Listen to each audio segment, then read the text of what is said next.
মরুভূমির দুম্বার সাথে দেশি ভেড়ার সংকরায়ন করে ব্যাপক সাড়া ফেলেছেন মেহেরপুরের সাধারণ এক কৃষক। নতুন এই পদ্ধতিতে যে প্রজন্ম তৈরি হচ্ছে তা ছাগল ভেড়ার চেয়ে কয়েক গুণ বেশি মাংস পাওয়া যাচ্ছে। আসিফ ইকবালের তথ্য ছবিতে প্রতিবেদন। নায়াসিনামাইড ও স্যালিসাইলিক সমৃদ্ধ লিলি ফেস ওয়াশ যা ফেসের ডেড স্কিন সেল দূর করে দেয় দ্বিগুণ ফাস্টার ব্রাইটেনিং। মেহেরপুরের ভোমরাদহ গ্রামের আসাদুজ্জামান মালয়েশিয়া থেকে ফিরে 4 বছর আগে নিজ বাড়িতে গারল জাতের ভেড়ার খামার করেন। অব্যাহত লোকসান তাকে নতুন পথ দেখায়। নাটোর থেকে সংগ্রহ করেন 2টি দুম্বা। এই দুম্বার সাথে মা গারলের সংকরায়ন করে ভাগ্য খুলে যায় তার। নতুন সংকরায়ন জাতের দুম্বার বাচ্চা মাত্র 3 মাসে 30 থেকে 40 কেজি ওজনের হয়ে যায়। প্রথম পরীক্ষায় সফল হয়ে এই পদ্ধতিতে মনোযোগী হন তিনি। বর্তমানে তার খামারে রয়েছে 90টির মতো মা গারল এবং বেশ কয়েকটি দুম্বা।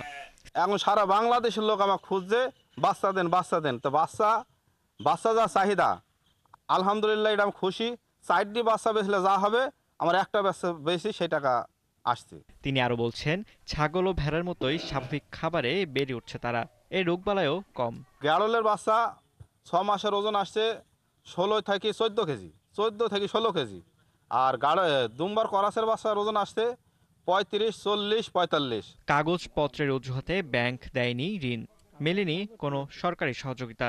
জমির দলিল লাই বলে আমাকে লোন দেয়নি, কিন্তু আলহামদুলিল্লাহ লোন না দেওয়া সত্ত্বেও আমি এখন ভালো আছি।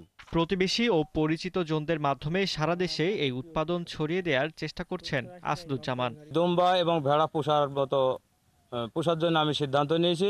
মোটামুটি আমি খুব ভালো চলছি, প্রতিদিন আমার মাস গেলে বেতন পাই, যে আমার সংসার খুব ভালোভাবে চলে গেছে। সামনে যদি আমি কোনোদিন ফার্ম দিই তাহলে এই দুম্বার ফার্ম দেব।